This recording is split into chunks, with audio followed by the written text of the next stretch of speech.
তুই আমার পাশে কি করিস? আর আমার জামা কোথায়? আমি তো আপনার রুমে থাকতে চাইনি, আপনি নিজেই আমাকে বাধ্য করেছেন। আর তাছাড়া আপনি আমার বউ, আমি আপনার সাথে থাকতেই পারি। আপনার উপর আমার অধিকার সবচেয়ে বেশি। এই সুরের বাচ্চা, কি বললি তুই? কোনো ছোট লোক আমার স্বামী হতে পারে না। আর তোকে না বললাম আমার কাছে স্বামীর অধিকার চাইবি না? আমার সব তো নষ্ট করে দিলি। আর কি বাকি রাখছোস? হ্যাঁ, আর আমি তোকে কি বাধ্য করেছি? কালকের ঘটনা ভুলে গেলেন নাকি? আপনার জন্যই সব হয়েছে। আর আমি আমার বউকে আদর করেছি, অন্য কাউকে না। আমি যদি জানতাম আপনি কালকে ওই রকম কিছু একটা করবেন, তাহলে কোনোদিনও আপনার সাথে যেতাম না। জানেন কালকে আপনার সাথে কি হয়েছিল? আমি কিচ্ছু শুনতে চাই না। আর তুই কুত্তার বাচ্চা আমার সাথে এমনটা করতে পারলি? আমি তোকে স্বামী হিসেবে মানি না বলে সুযোগ খুঁজছিলি, তাই না? আর যেই সুযোগ পেয়ে গেলি আর কাজে লাগিয়ে ফেললি। আপনি আমার পুরো কথাটা শুনছেন না। আমার চোখের সামনে থেকে সরে যা, আমি তোকে দেখতে পাচ্ছি না। আমি নিশ্চুপ থেকে তাকে বললাম, কালকে রাতে আপনি নেশা করে সেন্স ছিল না, আর এই সুযোগ নিয়ে আপনার বান্ধবীর ভাই আপনার সাথে খারাপ কিছু করতে চাচ্ছিল। তাই তো আমি আপনাকে ওখান থেকে নিয়ে আসি। বাসায় নিয়ে আসার পর আপনার সেন্স ছিল না বলে আমাকে জড়িয়ে ধরেছিলেন এবং ছাড়ছিলেন না। আমি অনেক চেষ্টা করে নিজেকে ছাড়াতে না পেরে এই দুর্ঘটনাটা ঘটে। এরপর রুবি আমার সব কথা শুনে বলল, আমি তোর কথা বিশ্বাস করি না। তুই মিথ্যে কথা বলতেছিস আমার সাথে। তুই কি ভাবিস আমি কিছু বুঝি না? মিথ্যে কথা বলে তুই আমাকে ভোগ করলি, হ্যাঁ? সত্যি কথা, আমি মিথ্যা বলছি না, আমাকে বিশ্বাস করুন। বিশ্বাস করি না? ছোট লোকের বাচ্চা, তুই চলে যা আমার সামনে থেকে। আর কোনো দিনও আসবি না। তোকে আমি একটু ভালো ভাবতাম, আমি জানতাম না তোর চরিত্র এই রকম। এই শিক্ষা দিয়েছে তোর বাবা মা? এই এতই যদি শরীরের চাহিদা থাকতো, বিদ্যালয়ে যাইতি। এসব কথা শুনে আমার রাগ উঠে গেল। সে আমার চরিত্র নিয়ে কথা বলল। এতদিনে সবকিছু সহ্য করেছি শুধু ভালোবাসি বলে, কিন্তু আর না, এত কিছু আমি আর মেনে নিব না। রুবির জন্য আমার মনে যতটুকু ভালোবাসা ছিল তা আজ ঘৃণায় পরিণত হলো। আমি নিজেকে শান্ত করে রুবিকে বললাম, অনেক অপমান সহ্য করেছি শুধু তোকে ভালোবাসি বলে, কিন্তু তুই আমাকে এত বড় কথা বলতে পারলি? কি চাস তুই? আমি চলে যাব তোর জীবন থেকে, তাই না? রুবি আমার কথা শুনে কিছুটা অবাক হলো, কারণ আজ পর্যন্ত রুবিকে কখনো তুই করে বলিনি। সে আমার দিকে চেয়ে বলল, আমি চাই তুই আমার জীবনে কখনো ফিরে আসবি না, আর আসিস না আমার কাছে। আচ্ছা ঠিক আছে, আমি আজই চলে যাব এই বাড়ি ছেড়ে, আর আসবো না কোনোদিন তোর সামনে। তোর প্রতি আমার আজ থেকে আর কোনো ভালোবাসা নেই, যা আছে সব ঘৃণা। ভালো থাকিস। আর কোনোদিন তোর পিছনে এসে বলবো না ভালোবাসি। এ কথা বলে ব্যাগে প্রয়োজনীয় জিনিসগুলো নিলাম, সাথে রুবির একটা ছবি নিলাম। আমি রুবির রুম থেকে আমার সব কাপড় গুছিয়ে নিয়ে বেরিয়ে গেলাম ওর রুম থেকে। রুবি আমার যাবার পথ চেয়েছিল, তাতে আমার কি? খালু খালাম্মাকে কিছু বললাম না, জানি তারা কষ্ট পাবে, হয়তো আমাকে অনেক খুঁজবে। একটা দীর্ঘশ্বাস ফেললাম, পেছন ফিরে বাসাটাকে একবার ভালোভাবে দেখে নিলাম। কতগুলো বছর ছিলাম এই বাড়িতে। রুবির অবহেলায় আর আন্টি আঙ্কেলের ভালোবাসায় দিনগুলো কেটে যায়। এই বলে রাস্তায় আপন মনে হাঁটছি। ভাবতে পারিনি আমার জীবনে এমন একটা দিন আসবে, প্রিয় মানুষটির থেকে আলাদা হতে হবে। বিধাতা কেন আমাকে এমন পরীক্ষার সম্মুখীন করলেন? কেন এত অবহেলিত আমি রুবির কাছে? কেন বুঝে না ওকে সত্যি ভালোবাসি? তবে ওর থেকে দূরে গিয়েও যদি ও আমার ভালোবাসা বুঝতে পারে, তাহলে তাই করব। চলে যাব অনেক দূরে, আর আসবো না ওর কাছে। আর কাউকে ছোট লোক বলতে হবে না, আর কাউকে গালাগালি করতে হবে না। আর কালকের কথাগুলো ভাবতে লাগলাম, কি থেকে কি হয়ে গেল। সামান্য ভুলের জন্য এত বড় শাস্তি পেতে হচ্ছে।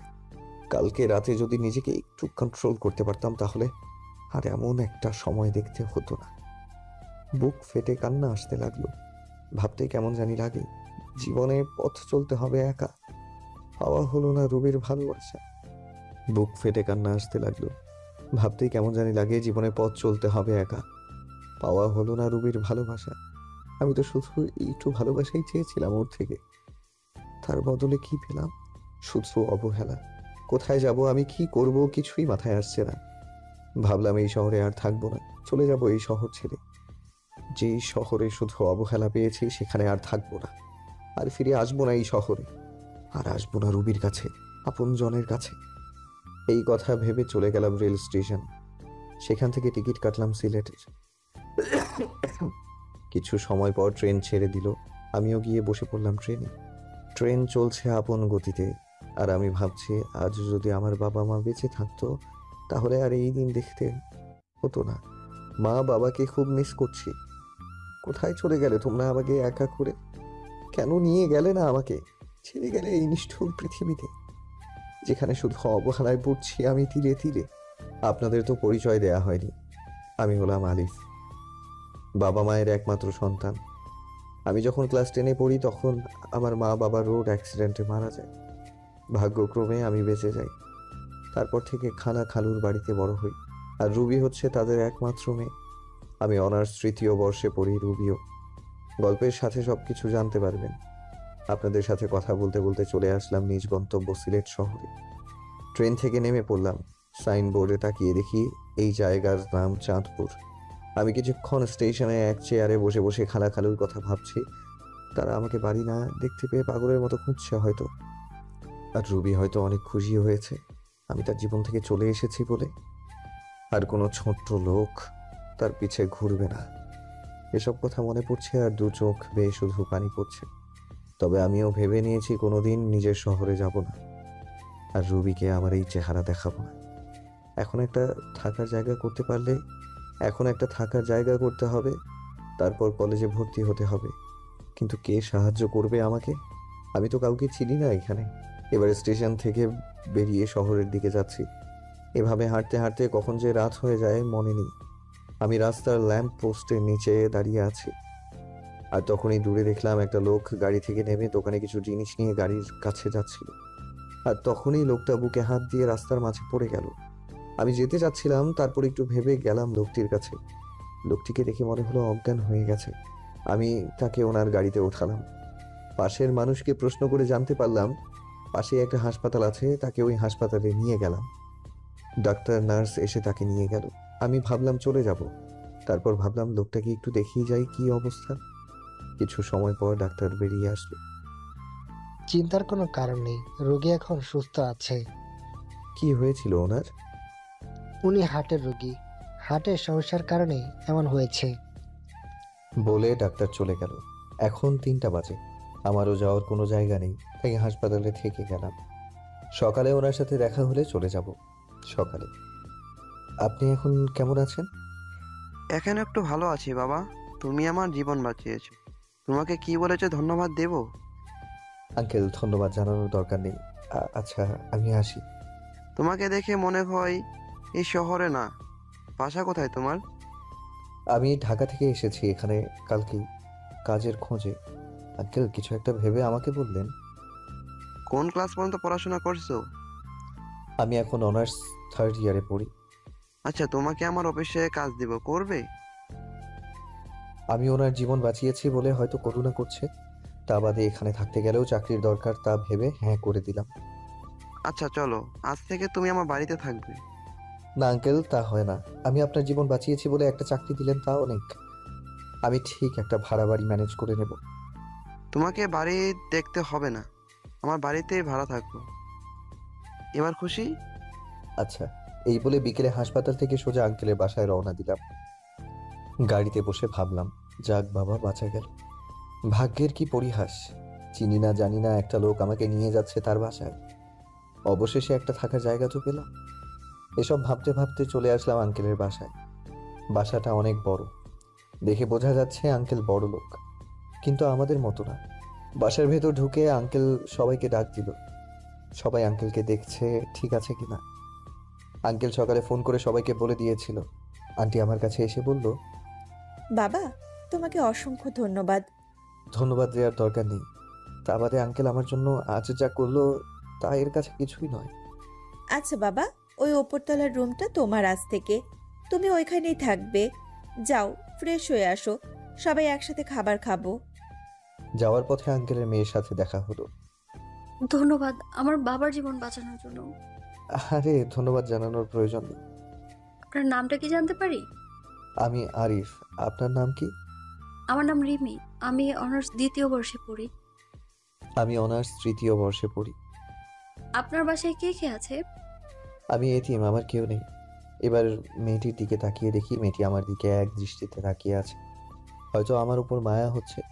তারপর উপরে গেলাম, ব্যাগটা বেডের উপর রেখে ফ্রেশ হতে গেলাম। ফ্রেশ হয়ে আসতে না আসতেই আন্টির ডাক, খেতে ডাকছে। নিচে গিয়ে খাবার টেবিলে বসলাম, সবাই একসাথে খাচ্ছি। তখন আঙ্কেল বলল, তোমারও তো এখনো পড়ালেখা শেষ হয় নাই, তা পড়াশোনা ছেড়ে দিবে নাকি? না আঙ্কেল, চাকরির পাশে পড়াশোনাটাও কন্টিনিউ করব। আচ্ছা রিমিমা, তুই আরিফকে নিয়ে যাস, তোর কলেজে ওখানে ভর্তি করে দিবি। আচ্ছা বাবা। তারপর রাতের খাবার খেয়ে রিমি আমার সাথে রুমে গেল। দুজনে মিলে রুমটা গুছালাম। আসলেই রিমি মেয়েটা অনেক সুন্দর আর অনেক ভালো। তবে রিমি আমার দিকে একটু পরপর আর চোখে তাকাচ্ছে আর মিটমিট করে হাসছে। সকালে উঠে ফ্রেশ হয়ে হালকা নাস্তা করে রিমির সাথে তাদের কলেজে গেলাম। ভর্তির কাজ সব শেষ হলে 3টা ক্লাস করে বাইরে এসে দেখি রিমি আমার জন্য বাইরে দাঁড়িয়ে আছে। কেমন হলো আজকের ক্লাসগুলো? অনেক ভালো, আর কলেজটাও অনেক সুন্দর, খুব ভালো লাগছে আমার। তারপর বাসায় চলে আসলাম। দুপুরের খাবার খেয়ে দিলাম একটা ঘুম। ঘুম থেকে উঠলাম বিকেলে। তারপর রিমি আসলো আমার ঘরে। আরে রিমি, এখানে কেন? কেন, আসতে পারি না বুঝি? আরে তোমার বাসা, তোমার ঘর, তুমি আসবে না তো কে আসবে? বলছিলাম কোনো দরকার ছিল নাকি, তাই বললাম। না, সেরকম কিছু না, ভাবলাম তোমাকে নিয়ে একটু ঘুরতে যাব। আমি ভাবলাম এখানকার তো কিছুই চিনি না, তা ঘুরতে গেলে অনেক কিছুই চেনা হবে, তাই হ্যাঁ বলে দিলাম। তারপর দুজন মিলে বের হলাম ঘুরতে। রিমি নীল একটা শাড়ি পরেছে, দেখতে খুব সুন্দর লাগছে। মেয়েটার মনও ভালো। তারপর আমরা দুজন মিলে অনেক জায়গায় ঘুরলাম, কিছু খেয়ে বাসায় চলে আসলাম সন্ধ্যার দিকে। বাসায় এসে শুয়ে পড়লাম। মনে পড়লো ফোনের কথা। সেই দিন বন্ধ করে রেখেছিলাম, ওভাবেই বন্ধ হয়ে আছে। ফোনটা হাতে নিয়ে ফোন থেকে সিম বের করলাম, সিমটা ভেঙে ফেললাম। তারপর আন্টি খেতে ডাকলো, খেতে গেলাম। নিচে সবাই একসাথে ডিনার করলাম। তারপর আমি চলে গেলাম আমার রুমে। আজকে তাড়াতাড়ি ঘুমাতে হবে, কালকে কলেজে যাব না। কালকে আঙ্কেলের সাথে তার অফিসে যাব কাজ বুঝে নিতে। এই ভেবে ঘুমাতে যাচ্ছি, তাও ঘুম আসছে না। মনে পড়ে যাচ্ছে রুবির কথা। সে আমাকে যতই অবহেলা অপমান করুক না কেন, হাজার হলেও সে আমার ভালোবাসার মানুষ। মানুষ প্রথম ভালোবাসার মানুষকে কখনো ভুলতে পারে না।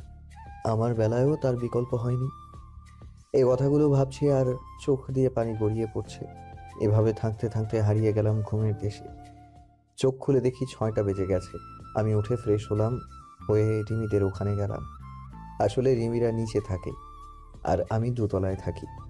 নিচে যেতে আন্টির সাথে দেখা, বসতে বলল। বসে থাকতে থাকতে এক সময় আঙ্কেলও চলে আসলো। সবাই একসাথে বসে সকালের নাস্তা সেরে ফেললাম।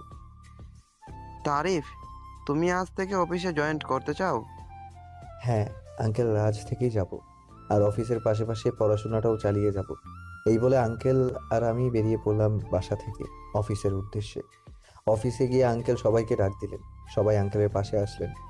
আঙ্কেল আমাকে দেখিয়ে দিয়ে বললেন, এর নাম আরিফ, এ এখন থেকে এখানে কাজ করবে, আজ থেকে জয়েন করলো। তারপর সবার সাথে আমি কুশল বিনিময় করলাম। এরপর আঙ্কেল ম্যানেজারকে বলে গেলেন আমাকে কাজ বুঝিয়ে দিতে। ম্যানেজার সাহেব আমাকে একটা কেবিনে নিয়ে গেলেন এবং অফিসের কাজগুলো বুঝিয়ে দিয়ে চলে গেলেন। এই কাজ করতে করতে দুপুর হয়ে গেল। পিয়ন এসে বলে গেলেন আঙ্কেল নাকি ডাকছে। তাই আমি আঙ্কেলের কাছে গেলাম। স্যার, আমাকে ডেকেছেন? আঙ্কেল রাগী গলায় বলল, তুমি আমাকে আঙ্কেল ডাকছো যে? এটা তো অফিস, এখানে আপনি আমার বস, তাই আঙ্কেল ডাকলে কেমন দেখায় না? আচ্ছা, তোমার যা ভালো মনে করো। তোমাকে ডাকছিলাম, আজ আর কাজ করতে হবে না, চলো বাসায় যাব, কাল থেকে এসো। আচ্ছা চলেন। এই বলে আমি আর আঙ্কেল বেরিয়ে পড়লাম অফিস থেকে বাসার উদ্দেশ্যে।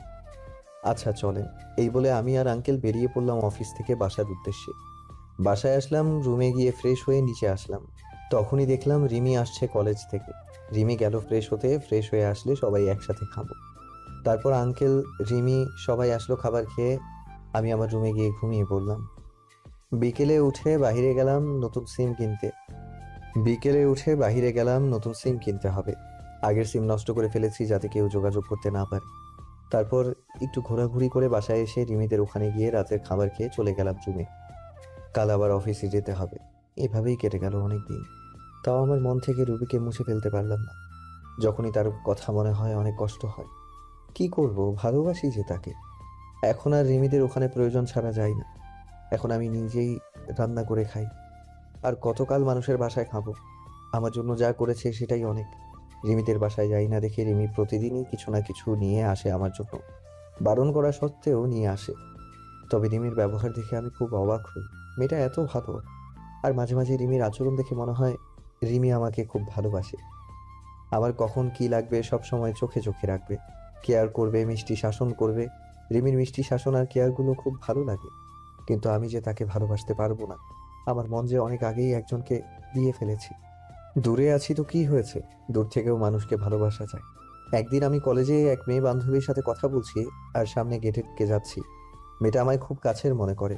সে আমার হাত ধরে হাঁটছে, আর তখনই সামনে দেখি রিমি। কিন্তু তার চোখ দিয়ে অনবরত পানি বের হচ্ছে। আমি আমার বন্ধুর কাছ থেকে বিদায় নিয়ে যেই রিমির কাছে যাব, তখনই রিমি আমাকে অনেক জোরে একটা থাপ্পড় মারল। থাপ্পড় মেরে রিমি চলে গেল বাসায়, আর আমি মাথা নিচু করে দাঁড়িয়ে আছি। চোখ দিয়ে 2 ফোঁটা নোনা জল বেরিয়ে আসলো। আবার পুরনো কথা মনে করে দিল। আচ্ছা, আবার রুবি ঠিক একইভাবে আমাকে চড় মেরেছিল। খুব কষ্ট পেয়েছিলাম তখন। রিমি আমাকে থাপ্পড় মারল, তখন 1000 গুণ কষ্ট পেয়েছিলাম। কলেজের পর আমি আর রিমিদের বাড়ি যাইনি। একটা চায়ের দোকানে বসেছিলাম। বসে থাকতে থাকতে সন্ধ্যা হয়ে আসছে। রিমি আমাকে থাপ্পড় মেরেছে, এই জন্য আমি কষ্ট পাইনি। রিমি আমাকে থাপ্পড় মেরে আমার পুরনো কথা মনে করে দিয়েছে, তাই খুব কষ্ট হচ্ছে। তাই বসে আছি আর সিগারেট খাচ্ছি। হঠাৎ করে ফোনটা বেজে উঠলো। হাতে নিয়ে দেখি রিমি ফোন করছে, বাসায় যেতে বলছে। তাই আর বসে থাকলাম না, বাসার দিকে রওনা হলাম। কিছুক্ষণ হাঁটার পর বাড়ি চলে আসলাম। দরজার কাছে এসে দেখি দরজা আগে থেকে খোলা। আরে চাবি তো আমার কাছে, দরজা কে খুললো? ভেতরে গিয়ে দেখি রিমি। তাহলে রিমি খুলেছে। আসলে বাড়িওয়ালার কাছে আরেক সেট চাবি ছিল। রুমে ঢুকতেই রিমি বলে উঠলো, কোথায় ছিলে তুমি? জানো আমি কত কান্না করেছি তোমার জন্য, কত চিন্তায় ছিলাম আমি। এবার রিমি দৌড়ে এসে আমাকে জড়িয়ে ধরে জোরে জোরে কান্না করে দিল। আমি তো বেশ অবাক হলাম। রিমি, তুমি কি করছো? ছাড়ো আমায়। না, ছাড়বো না। তুমি কিছু বোঝো না আমি তোমাকে কতটা ভালোবাসি। তোমার সাথে অন্য কাউকে দেখতে পারি না আমি। আমি তোমায় অনেক অনেক ভালোবাসি। রিমি, তোমার মাথা ঠিক আছে? কি বলছো এসব? পাগল হয়ে গেলে নাকি? হ্যাঁ, আমি পাগল হয়ে গেছি, তোমার প্রেমে পাগল হয়েছি আমি। আমি বাঁচবো না তোমাকে ছাড়া। আমি তোমাকে ভালোবাসি না। আর সবচেয়ে বড় কথা, আঙ্কেল আমাকে অনেক বিশ্বাস করে এখানে নিয়ে এসেছে। আমি তার বিশ্বাস কখনো নষ্ট করব না। বাবার কথা বলছো? বাবাকে আমি বুঝিয়ে বলবো। তুমি যাই করো, আমি তোমাকে ভালোবাসতে পারবো না। তুমি যদি বেশি বাড়াবাড়ি করো, তাহলে আমি এই বাড়ি ছেড়ে চলে যাব। না না, তোমাকে বাড়ি ছেড়ে যেতে হবে না, চলে যাচ্ছি আমি। এই কথা বলে রিমি কাঁদতে কাঁদতে চলে গেল। যা ভয় পেয়েছিলাম তাই হলো। যাকে ভালোবাসি সে আমাকে ভালোবাসে না, আর যাকে ভালোবাসি না সে আমাকে ভালোবাসে। এরপর থেকে রিমির সাথে আর দেখা হয়নি। তাদের ওখানেও যাইনি। কি বলবো রিমিকে, যে তাকে ভালোবাসতে পারবো না? আমি বিবাহিত। এভাবে কয়েকদিন চলে গেল। একদিন আঙ্কেল তাদের বাসায় যেতে বললেন, আমিও গেলাম। আরে তুমি আমার মেয়েকে বাঁচাও। কি হয়েছে রিমির? কয়েকদিন ধরে ঘর থেকে আর বের হয় না, খাওয়া দাওয়া কিছু করে না, শুধু বলে আরিফকে এনে দাও। বাবা, তুমি আমার মেয়েকে বিয়ে করো। না আঙ্কেল, এটা হয় না। আমি রিমিকে বিয়ে করতে পারবো না। আপনি আমার যে উপকারটা করেছেন তা আমি জীবন দিয়ে হলেও শোধ করতে পারবো না, কিন্তু আমি জেনে শুনে আমার জীবনের সাথে আরো একটা জীবন নষ্ট করতে পারবো না। কেন বাবা, কি হয়েছে? আমাকে একটু খুলে বলো। আমি বললাম রিমিকেও ডাক দিতে। তারপর আঙ্কেল, আন্টি, রিমি সবাইকে উদ্দেশ্য করে বললাম, আমি বিবাহিত। আমার এই কথা শোনার জন্য মনে হয় কেউ প্রস্তুত ছিল না। সবাই একসাথে বলে উঠল, কি? তুমি যে বললে তোমার কেউ নেই, তুমি এতিম তাহলে? আসলে আমি এতিম হলেও আমার খালা খালুর বাড়িতে বড় হয়েছি, এবং আমার বউও আছে। তাহলে তুমি এখানে কেন, পরিবার ছেড়ে? সে এক দুঃখের কাহিনী। শুনুন তাহলে। সবাইকে বলতে লাগলাম, আমি আরিফ সবেমাত্র এসএসসি পাশ করেছি, 4.97 পয়েন্ট পেয়েছি। আজ আমি অনেক খুশি। বাসায় থেকে বেরিয়ে রেস্টুরেন্টের উদ্দেশ্যে রওনা দিলাম, কারণ মিষ্টি তো নিতেই হবে। মিষ্টি নিয়ে বাসায় এসে সবাইকে খাওয়ালাম। তারপর খাওয়া দাওয়া শুরু করে শুয়ে আছি, এমন সময় আমার ফোন চিল্লাচিল্লি করছে, মানে কেউ বা ফোন দিয়েছে। স্ক্রিনে তাকিয়ে দেখি মামুন ফোন দিয়েছে। রিসিভ করতেই, কি রে শালা, 7টা বাজতে চলেছে, আজ আড্ডায় আসবি না? ভুলেই গিয়েছিলাম। তোরা আয়, আমি আসছি। সবাই আসছে, তুই তাড়াতাড়ি আয়। আচ্ছা, 5 মিনিট অপেক্ষা কর। ওকে। তারপর ফোন কেটে দিয়ে আড্ডার দিকে রওনা দিলাম। আসলে মামুন, রহিম, মোকসেদ, নাজমুল আমাদের প্রাইমারি থেকেই পরিচয়, আমরা ফ্রেন্ড। আড্ডায় এসে আমরা সবাই কথা বলতে লাগলাম। হঠাৎ রহিম বলতে লাগলো, সবাই শোন, আমাদের গার্লফ্রেন্ড আছে, কিন্তু আরিফ দোস্তের নাই। বেচারা সারা জীবন মনে হয় এরকমই থাকবে হিজড়া হয়ে। হয় মনে হয়। শালারা দেখ আমি কি করি, তোদের গার্লফ্রেন্ডদের ফোন দিয়ে কি বলি। দোস্ত না রে, এবারের মতো মাফ করে দে, আর হবে না। ওকে, মনে থাকে যেন। সে সময় আম্মুর ফোন আসলো। আমি ফোন বের করে বললাম, হ্যাঁ আম্মু বলো। তুই কোথায় আছিস? এই তো বন্ধুদের সাথে আড্ডা দিচ্ছি। এখন আর আড্ডা দিতে হবে না, বাসায় আয়, দরকার আছে। আচ্ছা, বন্ধুদের কাছ থেকে বিদায় নিয়ে বাসায় আসলাম। এসে ফ্রেশ হয়ে খাবার টেবিলে বসলাম। তোর তো পরীক্ষা শেষ, আর তোর আব্বু অনেকদিন পর ছুটি পেয়েছে, তাই ভাবলাম তোর খালার বাড়ি থেকে ঘুরে আসব। কি বলিস? আমার যে কি আনন্দ হচ্ছে, খালার বাড়ি যাব। আপনারা ভাবছেন খালার বাড়ির কথা শুনে এত আনন্দ হচ্ছে কেন? কারণ সেখানে গেলে আমার খালাতো বোন রুবির সাথে দেখা হবে। কারণ ওকে আমি ছোট্ট থেকেই পছন্দ করি। আচ্ছা আচ্ছা, কবে যাব আমরা? কালকেই সকালে তাড়াতাড়ি উঠিস। খাওয়া দাওয়া করে রুমে গিয়ে ঘুমিয়ে গেলাম। সকালে সবাই উঠে রেডি হয়ে বেরিয়ে পড়লাম, কিন্তু কে জানতো এই বের হওয়াই হবে আমার মা বাবার সাথে শেষ বের হওয়া। আমাদের গাড়ি অ্যাক্সিডেন্ট করলো। আমি গাড়ির পেছনের সিটে থাকায় কোনো মতে বেঁচে যাই, কিন্তু আমার মা বাবা আর বাঁচলো না। মা বাবা চলে যাওয়ার পর আমি অনেক ভেঙে পড়ি। তখন খালা খালু তাদের বাড়ি নিয়ে গেল এবং ওখানে থেকেই বড় হই। খালা আমাকে নিজের ছেলের মতোই ভালোবাসতো, কিন্তু রুবি যাকে আমি ভালোবাসি সে ছিল খুবই অহংকারী। সে আমাকে পছন্দ করতো না, বলতে গেলে আমাকে দেখতেই পায় না। আমাকে অনেক অবহেলা করে, কলেজে যেয়েও আমার সাথে খারাপ ব্যবহার করে। এভাবে দিন পার করতে লাগলাম। এখন আমি ভার্সিটিতে পড়ি। একদিন আমাকে একটা লাভ লেটার দিয়ে বলল ওই মেয়েটাকে দিতে। আমার আবার ওই মেয়েটার সাথে ভালো সম্পর্ক ছিল, তাই লাভ লেটারটা নিয়ে আমি ওই মেয়েকে ডাক দিয়ে চিঠিটা ওর হাতে দিলাম। সে সময় রুবি পাশ দিয়ে যাচ্ছিল। এসব দেখে মেয়েটার হাত থেকে চিঠিটা নিয়ে, তোর সাহস কি করে হয় ওই মেয়েকে প্রেমপত্র দেওয়ার? আমি ইচ্ছে করে দেইনি। তোকে আর কিচ্ছু বলতে হবে না। তোদের মতো কিছু ছেলেদের জন্যই আজকে মেয়েরা সমাজে অবহেলিত। কয়েকদিন ইউনিভার্সিটিতে এসেই মেয়েদের প্রেমপত্র দেওয়া শুরু। জানি না সামনে আর কি করবি, তোকে দেখে তো মনে হয় একদম নিষ্পাপ বাচ্চা, কিন্তু তুই যে এমন একটা কাজ করবি তা তোকে দেখে কেউই বুঝতে পারবে না। আর শোন, আর কখনো কোনো মেয়ের সাথে এইরকম করবি না। মাথা নিচু করে দাঁড়িয়ে আছি, অনেক ছাত্র ছাত্রী দাঁড়িয়ে আমাকে দেখছে। কোনো কিছু না করেও এইভাবে সবার সামনে অপমানিত হলাম।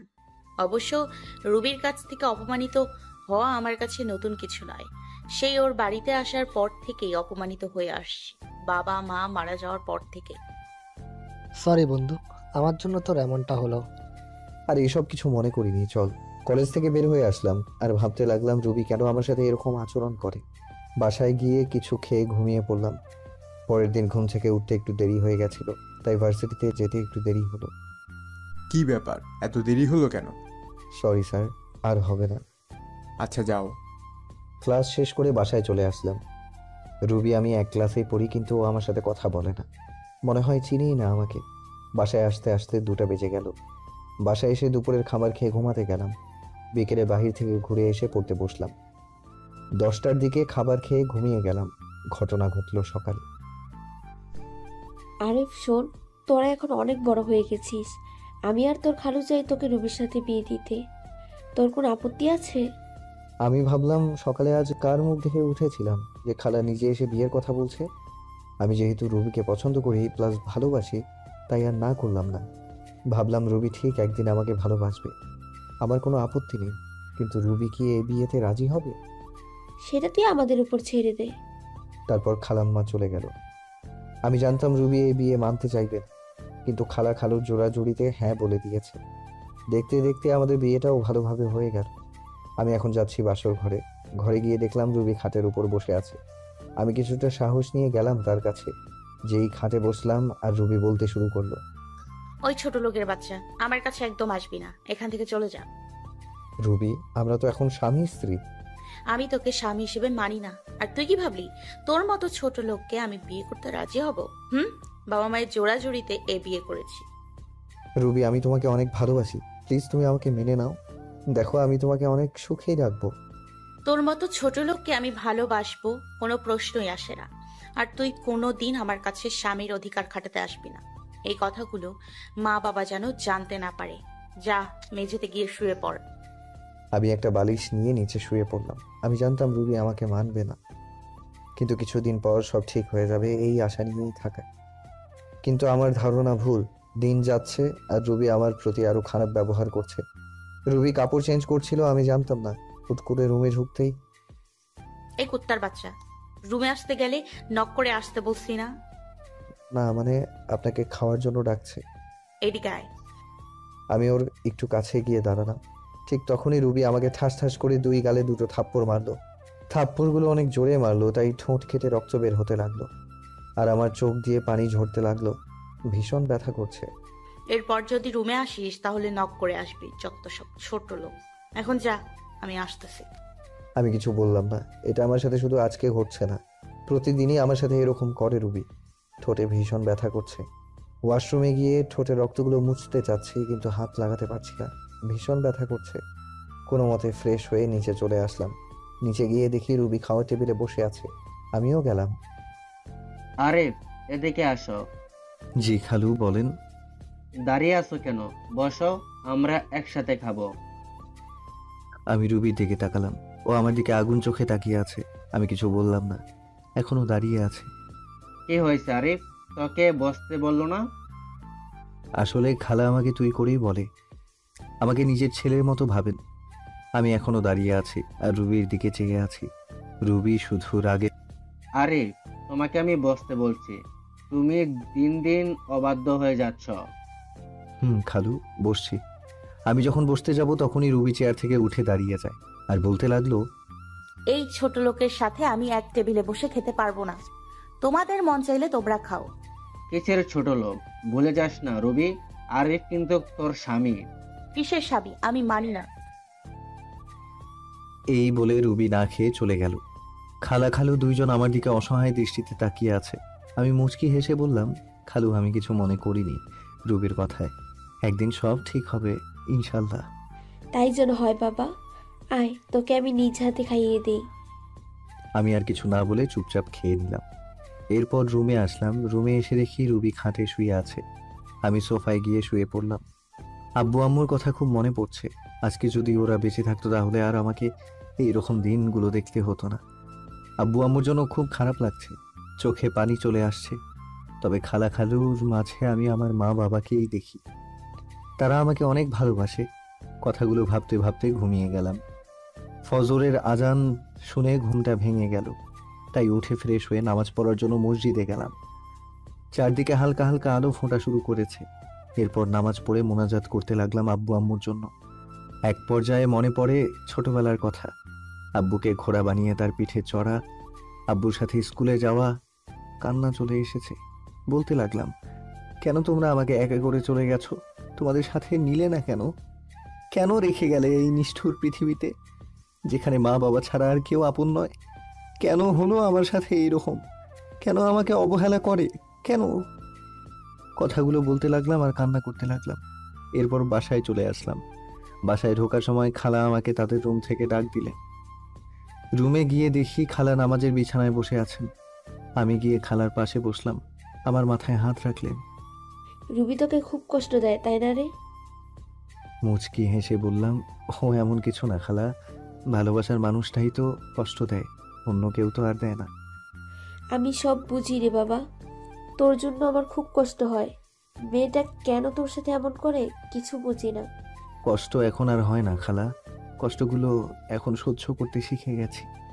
দেখিস, রুবি একদিন তোকে ঠিক ভালোবাসবে। হুম। আচ্ছা, তুই এখন রুমে যা। আর শোন, রুবিকে ডেকে তোল, আমি নাস্তা তৈরি করতেছি। আচ্ছা খালা। এরপর রুবিকে ডাক দিইনি, কারণ ওকে ডিস্টার্ব করলে আবার আমার কপালে খারাপই আছে। ভালোবাসি তাই ওকে কিছু বলতেও পারি না। রুবিকে না দেখে আমি কলেজে যাওয়ার জন্য রেডি হয়ে নিলাম। এরপর আবার নিচে চলে গেলাম। গিয়ে দেখি রুবি নিচে নাই। খালা, রুবি কই? কেন? তোকে না বললাম ওকে ঘুম থেকে ডেকে তুলতে? ওহ খারাপ, ভুলে গেছি। আচ্ছা গিয়ে নিয়ে আয়। এরপর আমি রুবিকে ডাকতে চলে গেলাম। এরপর ডাক দিলাম কিন্তু কোনো উত্তর দিল না। আবার ডাক দিলাম, এরপর ওপার থেকে রুবি বলল, কি হয়েছে? সকালবেলা এত চিল্লাচিল্লি করস কেন? আপনাকে আন্টি ডাকছে, তাড়াতাড়ি নিচে আসতে, কলেজে যেতে হবে, পরে কিন্তু দেরি হয়ে যাবে। যা তো তুই, আমি আসতেছি, আর ডিস্টার্ব করবি না আমাকে। এরপর আমি আর কিছু না বলে চলে আসলাম। নিচে গিয়ে আমি নাস্তা করে নিলাম। এরপর রুবি নিচে আসতে লাগলো।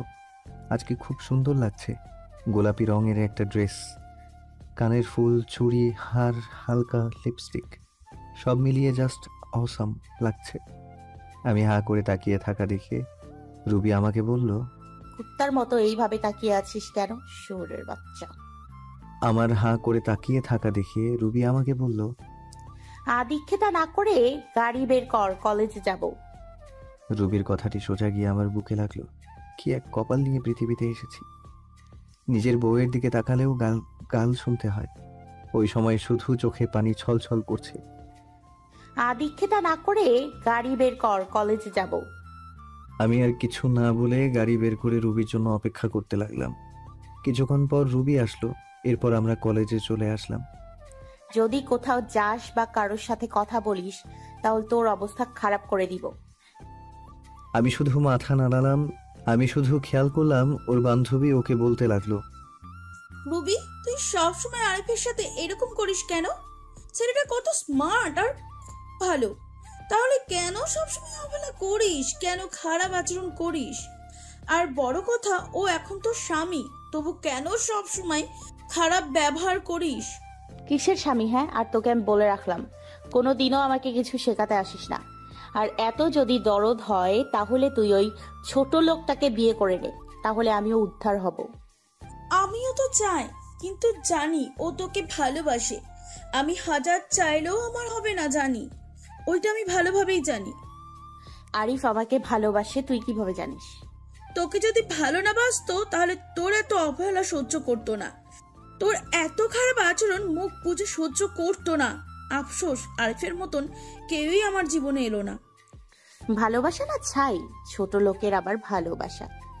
এই বলে ওরা ক্লাসে চলে আসতে লাগলো। তাই আমি তাড়াতাড়ি করে ক্লাসে চলে আসলাম। রুবির কথাগুলোতে খুব কষ্ট পেলাম। এরপর ক্লাসগুলো শেষ করে চলে আসলাম বাড়িতে। এইভাবেই দিন কাটতে থাকে। আর রুবির অবহেলা প্রতিনিয়ত সহ্য করতে হচ্ছে। ভালোবাসার মানুষটির অবহেলা কতটা কষ্টের তা যদি রুবি জানতো তাহলে আমাকে এইভাবে অবহেলা করতো না। বসে আছি নিজের রুমে, তখন রুবি আসলো আমার রুমে। আজ সন্ধ্যায় আমার এক বান্ধবীর জন্মদিনের পার্টি আছে, আমার সাথে তুইও যাইবি, তাই তাড়াতাড়ি রেডি হয়ে নিস। যদি দেরি করিস তাহলে তোর কপালে খারাপই আছে। আমি শুধু মাথা নেড়ে হ্যাঁ সূচক উত্তর দিলাম। এরপর সন্ধ্যায় রেডি হয়ে গাড়ি নিয়ে বাইরে অপেক্ষা করতে লাগলাম। আজকেও খুব সুন্দর লাগছে, কিন্তু এই সৌন্দর্য আর দেখা হলো না। তার থেকে মুখ ফিরিয়ে নিলাম। জানি আমাকে এইভাবে তাকিয়ে থাকতে দেখলে আবার গালি দিবে। কি হয়েছে, গাড়ি চালাচ্ছ না কেন? এই তো চালাইতেছি। আমাদেরকে কোথায় যেতে হবে? আমাদেরকে কোথায় যেতে হবে? চলতে থাক, আমি বলতেছি কোথায় যেতে হবে। এরপর রুবির কথা মতো গাড়ি নিয়ে চলে গেলাম। চলে আসলাম রুবির বান্ধবীর বাসায়। ভেতরে গিয়ে এক জায়গায় বসে থাকবি, ওখানকার কেউ জানে না তুই আমার স্বামী, আর জানতেও যাতে না পারে, বুঝতে পারলি? আমি মাথা নাড়লাম। ভেতরে চলে গেলাম। গিয়ে রুবি ওর বান্ধবীদের সাথে কথা বলছে। আমি একটা সিটে বসে ওকে দেখছি। এক পর্যায়ে জন্মদিনের কেক কাটা হলো। জন্মদিনের পার্টি বলে কথা, সেখানে দেখলাম রুবির বান্ধবী সবাই মিলে ড্রিঙ্কস করছে। কিন্তু এ কি, রুবি তো এসব খায় না। আমি দেখলাম রুবিও ড্রিঙ্কস করছে। যাকগে, যা করার করুক, আমার কি। আমি আনমনে বসে আছি। বসে থাকতে থাকতে এক পর্যায়ে চোখ গেল রুবির দিকে। দেখছি রুবির সাথে একটা ছেলে ঢলাঢলি করছে। তা দেখে আমার মাথা পুরো গরম হয়ে গেল। রুবি প্রচুর ড্রিঙ্কস করায় কিছু বুঝতে পারছে না। ছেলেটা দেখছি রুবির সাথে খারাপ কিছু করার চেষ্টা করছে। তাই আর এসব না দেখতে পেয়ে চলে গেলাম ওর কাছে। গিয়ে সোজায় রুবির গালে একটা থাপ্পড়।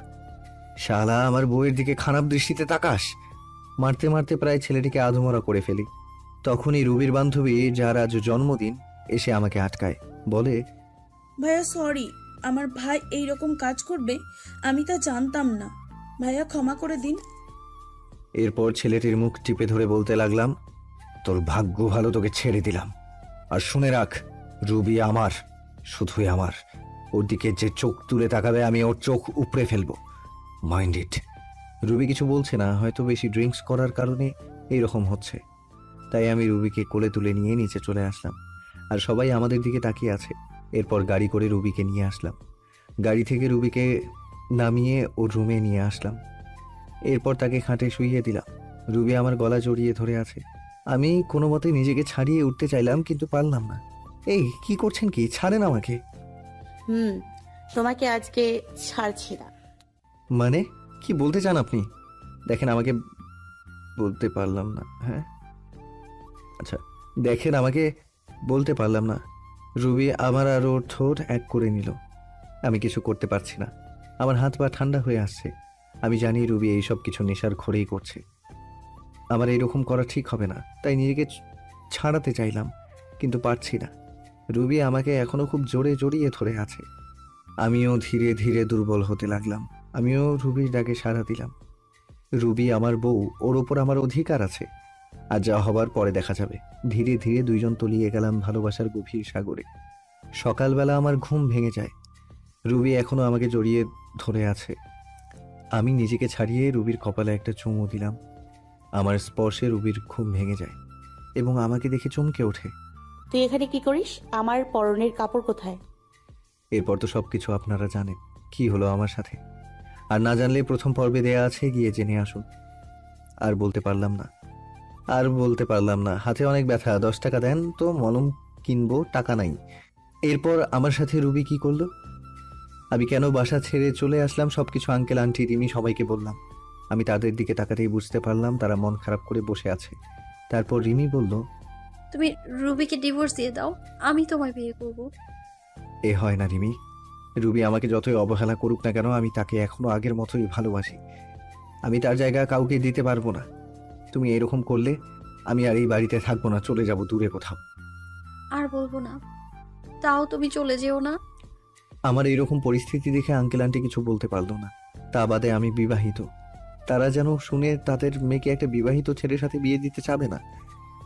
যার ঘর সংসার, স্ত্রী আছে, তার মেয়ের জীবনটা নষ্ট হয়ে যেতে দিবেন না। আমি এরপর ওদের বাসা থেকে চলে আসলাম, আর যাইনি ওদের বাসায়।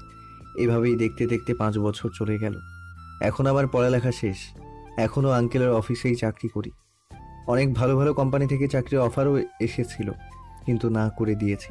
কারণ এই শহরে প্রথম আসি তখন এই আঙ্কেলই অফিসে চাকরি দিয়েছিল। কেন জানি একটা মায়ার সৃষ্টি হয়ে গেল, চাইলেও আর যেতে পারিনি। তবে এই অফিসে এখন অনেক বড় পদে আছি আমি। সেদিনের পর থেকে রিমি আর কখনো ভালোবাসার কথা বলে না। আগের থেকে রিমির সাথে আমার আরও ভালো সম্পর্ক তৈরি হয়েছে, তবে সেটা বন্ধুত্বের। রিমি পড়াশোনা শেষ করায় সেও এখন আমার এই অফিসেই কাজ করে, এমডির পদে। তার বাবার পরিবর্তে সেই অফিসের এমডি। আমরা প্রতিদিন একসাথে করেই অফিসে যাই। আজ আমি প্রতিষ্ঠিত, আমার কোনো চিন্তা, কোনো চাপ নেই, আর কোনো অবহেলা নেই। কারো অপমান, আর কেউ ডাকে না ছোট লোক বলে। কারো হাতে থাপ্পড় খেতে হয় না। তবে এই কয়েক বছরে আমার অনেকবার রুবির কথা মনে পড়ে। এমন কোনো রাত নেই যে আমার রুবির কথা মনে পড়েনি। তবে নিজেকে এখন মানিয়ে নিতে শিখেছি। এমনভাবে আমার দিন যেতে লাগলো। একদিন আঙ্কেল অফিসের সবাইকে এক জায়গায় করালেন আর বলতে লাগলেন, এবার আমরা একটা বড় ধরনের প্রজেক্ট পেয়েছি, প্রায় 2 কোটি টাকার। তাই এই কাজটা আমি আরিফকে দিতে চাই। আরিফ, তুমি কালকে বেরিয়ে পড়ো। প্রজেক্টের কাজটা ঢাকায়। ঢাকার কথাটা শুনেই আমার মাথা ধরে গেল। আমি বলতেও পারছি না যে এই কাজটা আমি করতে পারবো না, এত বড় প্রজেক্ট যে। তাই কিছু বললাম না। বাসায় এসে শুনলাম রিমিও যাচ্ছে আমার সাথে এই প্রজেক্টের কাজে। আঙ্কেল বলল, তোমাকে ওখানে থাকার কোনো চিন্তা করতে হবে না। রিমির ফুপুর বাড়ি ওখানে তোমরা থাকবে। কাজ শেষ না হওয়া পর্যন্ত সকালে বের হব। তাই রাতে সব কিছু গুছিয়ে নিলাম, এবার ঘুমিয়ে গেলাম। সকালে রিমি আর আমি রওনা হলাম ঢাকার উদ্দেশ্যে। রেল স্টেশনে গিয়ে টিকিট কাটলাম, সিলেট টু ঢাকা। কখনো ভাবতে পারিনি যে আবার ফিরবো ঢাকাতে। ভেবে নিয়েছিলাম কখনো আর যাব না, কিন্তু কি করার, ভাগ্যে যা লেখা আছে তাই হবে। রুবি হয়তো আজ নতুন সংসার করছে, আমার কথা ভুলেই গেছে। এবার রিমি আর আমি ট্রেনে উঠলাম, গিয়ে বসে পড়লাম নিজের সিটে। ট্রেন চলছে আপন গতিতে। ভাবতে ভাবতে কখন যে ঢাকায় পৌঁছে গেছি খেয়ালই করলাম না। প্রাণের শহর ঢাকা শহর। আজ 5 বছর পর আসলাম। 5টা বছর কেটে গেল, আজ আবারও ঢাকা ফিরেছি। সবকিছু অচেনা মনে হচ্ছে। দেরি না করে সোজা রওনা দিলাম রিমির ফুপুর বাসায়। আমাকে দেখে চিনতে পারেনি, আর চিনবে বা কি করে? আমার পাশে রিমি দিকে তাকিয়ে দৌড়ে চলে আসলো রিমির কাছে। রিমিকে ধরে বলল, মা, তুমি যে আসবে আমি কখনো কল্পনা করতে পারিনি। সেই ছোটবেলায় এসেছিলে, আর তো একবারও আসলে না। আমাদের কথা মনে পড়ে না বুঝি? যা, ফ্রেশ হয়ে আসো, আমি খাবার বেড়ে দিচ্ছি। আর হ্যাঁ, তার পাশের ছেলেটা কে রে? ও আমাদের অফিসে কাজ করে, আর আমরা অফিসের একটা প্রজেক্টের জন্য এখানে এসেছি। ফ্রেশ হয়ে সবার সাথে দুপুরের খাবারটা খেয়ে শুয়ে আছি। এমন সময় রিমি এসে বলল, বিকালে ফ্রি আছো? জবাবে হ্যাঁ অবশ্যই, তাছাড়া এখন তো আমার কোনো কাজ নেই, ফ্রি তো থাকবই। বলছিলাম কি ফুপু, বিকেলে একটু ডক্টরের কাছে যাব, একা একা যাব না, তাই আমাকে নিতে চাচ্ছে আমার সাথে, যদিও তুমি যাও। আরে সমস্যা নেই, আমি তো ফ্রি আছি, গেলাম না হয় তোমার সাথে, সময়টাও কেটে যাবে। একা একা থাকতে কি আর ভালো লাগে? আচ্ছা, তুমি এখন রেস্ট নাও।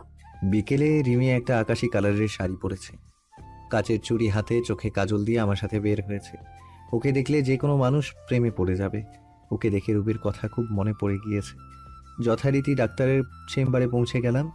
রিমির ফুফুকে ডাক্তার দেখানো শেষে চেম্বার থেকে বের হব, এমন সময়ে একজন শাড়ি পরা নারীর সাথে ধাক্কা খেলাম। এই যে মিস্টার, দেখে শুনে চলতে পারেন না? কণ্ঠটা খুব পরিচিত মনে হলো। পেছন ফিরে তাকাতেই বড় সড়ো ধাক্কা খেলাম। মনের কষ্টটা আবার জেগে উঠল।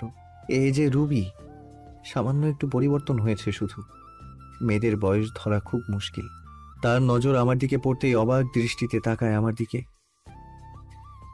চোখ জোড়া ছলছল করছে। আরো অবাক হলাম, তার হাতে 3-4 বছরের একটা ছেলে, একদম রুবির মতো দেখতে হয়েছে। রুবির চোখ থেকে পানি পড়ছে, আমি একদম স্পষ্ট দেখতে পাচ্ছি। এখানে বেশিক্ষণ থাকা যাবে না, তাহলে আমি যে আবার মায়ায় জড়িয়ে যাব। তাকে সরি বলে রিমিকে নিয়ে দ্রুত চেম্বার থেকে বেরিয়ে পড়লাম। এত বছরের কষ্টগুলো আবার ভেসে উঠল মনের ভেতর। নিজেকে কিছুতেই সান্ত্বনা দিতে পারছি না।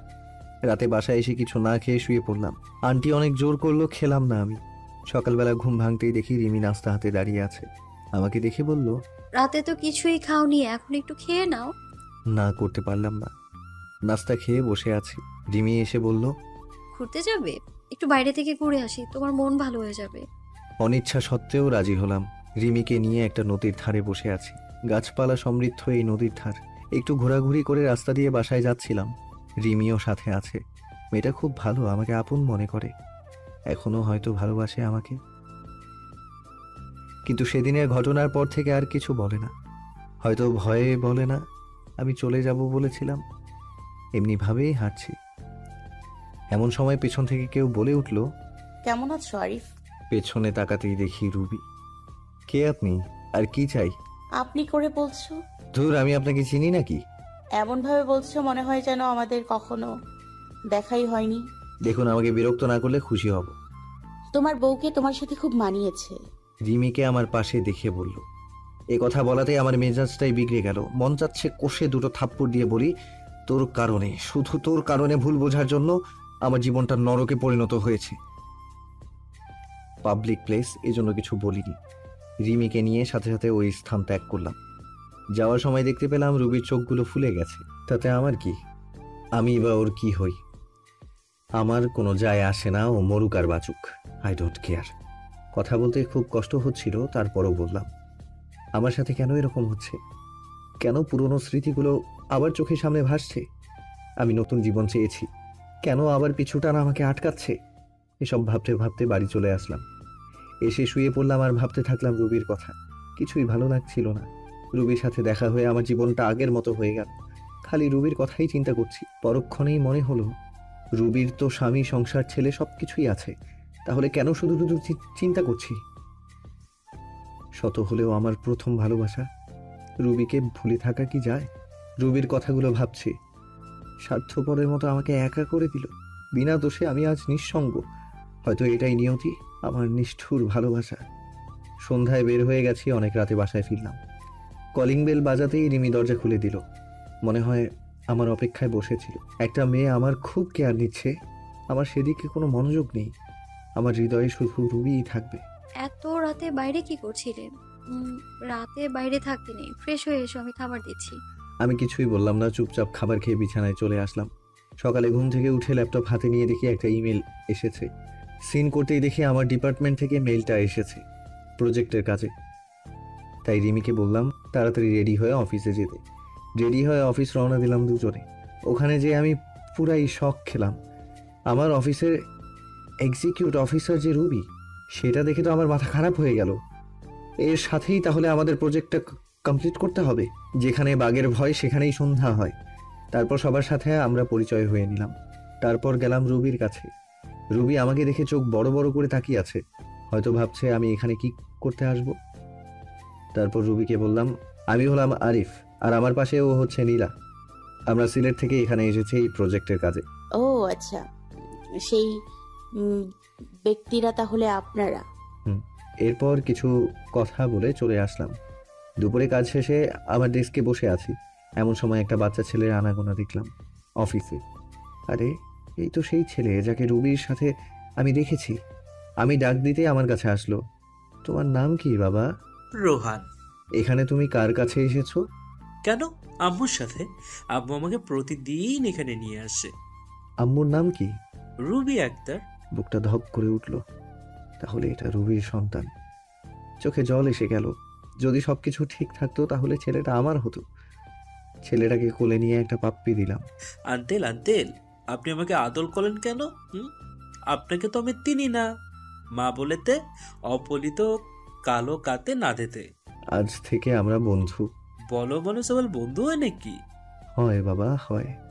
আচ্ছা ঠিক আছে, এখন আম্মুর কাছে যাই, আম্মু না হয় বকা দিবে। আচ্ছা যাও।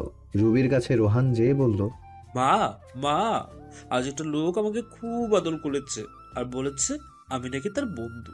ও তাই বুঝি আমার সোনা বাবু? জানো মা, লোকটা খুবই ভালো আর অনেক সুন্দর। সুন্দর মানুষকে সুন্দরই বলে বাবা। মা, স্কুলে প্রতিদিন সবার বাবা আসে, তাদেরকে কত আদর করে। আমার বাবা আর আসবে না মা? ছেলেটার কথা শুনে রুবির বুকটা ফেটে যাচ্ছে। সে নিজের দোষে আজ সন্তানকে বাবা নামক বটগাছের ছায়া থেকে বঞ্চিত করেছে। কি হলো মা, তুমি কাঁদছো কেন মা? রুবি আর কিছু বলে ছেলেটাকে বুকের সাথে জড়িয়ে ধরলো। মনে মনে বলতে লাগলো, তোর বাবা যে আর কোনোদিন আসবে না। অফিস শেষে সিঁড়ি দিয়ে নামছি আমি আর রিমি। এমন সময় রুবিও নামছে। আমাকে দেখে অবাক দৃষ্টিতে তাকিয়ে আছে। আমি দেখেও না দেখার ভান করে নামতে লাগলাম। আমি তাকে জেলাস করার লক্ষ্যে রিমির সাথে হেসে খেলে কথা বলছি আর নামছি। পেছন ফিরে দেখি যে রুবির চোখ দিয়ে পানি পড়ছে আর শাড়ির আঁচল দিয়ে মুছছে। বারে, তাতে আমার কোনো যায় আসে না। স্বামী সংসার ছেলে নিয়ে তো ভালোই আছে। রাতে বাসায় ফিরে আসলাম। প্রতিদিনের মতো রিমির আন্টি আজও খাবার নিয়ে টেবিলে বসে আছে। আমাদের দেখে বলল, তোমরা ফ্রেশ হয়ে আসো, আমি খাবার বেড়ে দিচ্ছি। রাতে খাবার খেয়ে ঘুমের রাজ্যে হারিয়ে গেলাম। সকালে ঘুম ঘুম চোখে দেখি যে কেউ একজন ডাকছে। ওঠো, অফিস যাবে না? আমি চোখ খুলে দেখি যে রিমি দাঁড়িয়ে আছে। একটা আকাশি কালারের শাড়ি পরেছে। শাড়িতে অনেক সুন্দর লাগছে। ও মনে হয় অফিস যাওয়ার জন্য একেবারে রেডি হয়ে আছে। আসলে অ্যালার্ম বাজে নাই তো আজকে, তাই একটু দেরি হয়ে গেছে। ওয়াশরুম থেকে ফ্রেশ হয়ে নিচে এলাম। দেখি যে আন্টি আর রিমি খাবার টেবিলে বসে আছে। আন্টির পরিবার আর আন্টি, আর কেউ নেই। মানে আঙ্কেল অফিসের কাজে বাইরে গেছেন আর তার ছেলে বিদেশি অফিসে চাকরি করে, তাই বিদেশে থাকে। তাই বাসায় এখন আন্টি ছাড়া আর কেউ নেই। আমিও নাস্তা টেবিলে বসে পড়লাম। খাবার শেষ করে রেডি হয়ে রিমিকে নিয়ে বের হলাম। রিমি নাকি আজ রিক্সা করে যাবে, তাই একটা রিক্সা নিলাম। রাস্তায় দেখলাম রুবি গাড়ি করে অফিসে যাচ্ছে। রেড সিগন্যালে গাড়িগুলো আটকে পড়েছে। আমাদের রিক্সা নিয়ে ওর গাড়ির সাথে দাঁড়ালাম। আমার সাথে রিমিকে দেখে মুখটা মলিন হয়ে যায়। শাড়ির আঁচল দিয়ে যে বারবার চোখ মুছছে তা আমার দৃষ্টি এড়ায়নি। রিমিকে নিয়ে সোজা অফিসে চলে আসলাম। অফিসে এসে দেখলাম রুবি আমার কেবিনের সামনে দাঁড়িয়ে আছে। তাই আমি রিমির সাথে হেসে হেসে কথা বলা শুরু করে দিলাম। আমিও ভাবছি একটু ঝাল না দিলে কি আর হয়। আমি সোজা রিমির গা ঘেঁষে বসে পড়ি আর হেসে হেসে কথা বলা শুরু করি। কথা বলছি আর রুবির দিকে তাকিয়ে দেখি একেবারে তেলে বেগুনে ফুলে উঠছে। ও রাগ করলে আমার কি? রাগ সামলাতে না পেরে বলল, এটা অফিস, কোনো রোম্যান্সের জায়গা নয়। রিমি দেখো না অফিসার ম্যাডাম কি বলে। আরিফ তুমিও না। এই কথা বলে রুবি চলে গেল। আমি ভেবে পাচ্ছি না রুবি আমায় দেখে ওরকম ব্যবহার করছে কেন। তার তো স্বামী আছে। আমিও একটু মজা দেখাতে রুবির পিছে পিছে রুবির কেবিনের সামনে যেতেই শুনতে পেলাম, মা মা, আগামীকাল স্কুলে স্যাররা বলেছে মা বাবাকে নিয়ে যেতে। তুমি তো প্রতিবারে বাবাকে নিয়ে যাও না। রুবির ছেলের এইরকম কথা শুনে আমার জানার আগ্রহ হচ্ছে। রুবির ছেলে বলল তার বাবা নাকি তাকে স্কুলে নিয়ে যায় না। রুবির স্বামী কোথায়? কে বা রুবির স্বামী? না, আর ভাবতে পারছি না, আমাকে একটু খবর নিতে হবে। তারপর ওখান থেকে চলে আসলাম। ছেলের কথা শুনে রুবি অনেকটা কষ্ট পেল। তখনই তার মনে পড়ল, আরিফের তো বউ আছে। আমার ছেলেকে এখন বাবার পরিচয় দিলে সে মেনে নেবে না। না না, আমার ছেলেকে আমি দিব না। আজ এই নিষ্পাপ মনে আমি কষ্টের দাগ লাগাতে দিব না। আমার ছেলে যদি জানতে পারে তার বাবার আর একটা বউ আছে, খুব কষ্ট পাবে। আমি আমার ছেলেকে আঁকড়ে ধরে জীবন কাটিয়ে দিতে চাই। আরিফ আমাকে ক্ষমা করবে কিনা জানি না। আমার ভুলের জন্য বিধাতা প্রতিনিয়ত আমাকে কষ্ট দিতেছে। সারা জীবন আরিফের জন্য দোয়া করব, ও যাতে ভালো থাকে। এই বলে ছেলেকে বুকে নিয়ে নিঃশব্দে কাঁদতে লাগলো। আমি আমার কাজ করে চলছি। দুপুরে লাঞ্চ টাইমে সবাই ক্যান্টিনে খাওয়ার প্রস্তুতি নিচ্ছে। আমি যে রিমির সাথে বসলাম। আমরা তো কোনো টিফিন নিয়ে যাইনি, তাই বিরিয়ানি কিনতে গেলাম। তারপর বিরিয়ানি নিয়ে এসে বসলাম। আমার বিপরীত টেবিলে রুবি বসেছে, আমার দিকে বারবার আর চোখে তাকাচ্ছে। রিমি আর আমি খাচ্ছি। হঠাৎ করে রিমির মুখে আমি লোকমা তুলে দিলাম। রুবির চোখ এড়ায়নি। রুবি সহ্য করতে না পেরে এখান থেকে উঠে গেল। এমন কেন করলো রুবি? চলে কেন গেল? সে গেল না আছে তাতে আমার কি? সেও একদিন আমাকে অনেক কষ্ট দিয়েছিল। আমি টেবিলে বসলে সে উঠে চলে যেত, এক টেবিলে বসে খাবে না বলে। কি ভাবছো আরিফ? আরে কিছু না। এই তুমি আমার মুখে লোকমা দিলে কেন? তোমার বউ লাগে নাকি? হ্যাঁ, ধুর, বউ হতে যাবে কেন? তুমি তো আমার বেস্ট ফ্রেন্ড, আর বেস্ট ফ্রেন্ডরা বউয়ের চেয়েও বেশি হয়। এ মা, তাই বুঝি? মারবে একটা নাক বরাবর, 7 দিন মেডিকেলে থাকবো, বুঝছো? তাহলে তো ভালোই হয়, সেবা যত্ন করতে পারবা। তোমার সাথে আমি কথা বলে আর পারবো না। দুপুরের খাবার শেষ করে কেবিনে বসে আছি। অফিসটা একটু ঘুরে ঘুরে দেখতে লাগলাম। নতুন এসেছি, এখনো কিছুই দেখা হয়নি, তাই সব জায়গা ঘুরে ঘুরে দেখলাম। তারপর বাসায় চলে গেলাম। আগামীকাল সকালে আর অফিসে গেলাম না। রিমিকে বলে দিলাম তুমি যাও আজ, আমি যাব না। রিমিও যেতে চাইলো না, তাকে বুঝিয়ে পাঠিয়ে দিলাম। রিমি চলে গেল, আমি ফ্রেশ হয়ে নিলাম। এখানে আসা কয়েকদিন হয়ে গেল, ভাবলাম আজ রুবির বাসায় যাব। রুবি এখন অফিসে আছে, এই সুযোগে খালা খালুর সাথে দেখা করে আসব। রুবির ভুলের কারণে খালা খালুকে কেন দূরে করে রাখবো? তারা আমাকে কত ভালোবাসতো, নিজের ছেলের মতন। তা বাদে কালকে রুবির ছেলের কথাটা ভাবলাম, গিয়ে দেখে আসি রুবির স্বামীকে। যেই ভাবা সেই কাজ, বেরিয়ে পড়লাম খালার বাসায়। বাসাটা সেই আগের মতোই আছে, কিছু চেঞ্জ হয়েছে, নতুন রং করিয়েছে মনে হয়। বাসার গেটে গিয়ে কলিং বেল চাপ দিলাম। কয়েকবার বেল চাপতেই দরজা খুলে দিল। আমি এক দৃষ্টিতে তাকিয়ে আছি খালার দিকে। খালা বলে উঠলো, কাকে চাই? বলবেই না কেন, এই 5 বছরে আমি সেই আগের আরিফ নেই, দেখতে একেবারে বদলে গেছি। খালার বয়স হয়েছে, তাই হয়তো চিনতে পারছে না। খালা, আমি আরিফ। কথাটা বলার সাথে খালার চোখ পানিতে টলমল করছে। আরিফ বলে জড়িয়ে ধরলো আমায়। আমিও কেঁদে দিলাম। কোথায় ছিলি তুই বাবা? জানিস আমরা তোকে কত খুঁজেছি। তোর খালু তো একেবারে ভেঙে পড়েছিল তোকে না পেয়ে। কেন এইভাবে চলে গেছিলি? তোর আমাদের কথা মনে পড়েনি একবারও? খেতেই যাচ্ছে। মনে পড়েছিল খালা, কিন্তু কি করব বলো, তখনকার পরিস্থিতি। আমি রুবিকে বলেছিলাম যে তার জীবনে আর ফিরে আসবো না। এখন তো রুবির বিয়ে হয়ে গেছে, স্বামী ছেলে সংসার হয়েছে, তাই আসলাম, তাই আবার ফিরে আসলাম। কি বলছিস তুই? রুবির বিয়ে হয়ে গেছে মানে? কেন, রুবির বিয়ে হয়নি? তার একটা ছেলেও তো দেখলাম। রুবির কোনো বিয়ে হয়নি, তুই ভিতরে আয়, বলছি সব তোকে। আমি ভেতরে গিয়ে বসলাম, খালার মুখ চেয়ে বসে আছি সবকিছু জানার জন্য।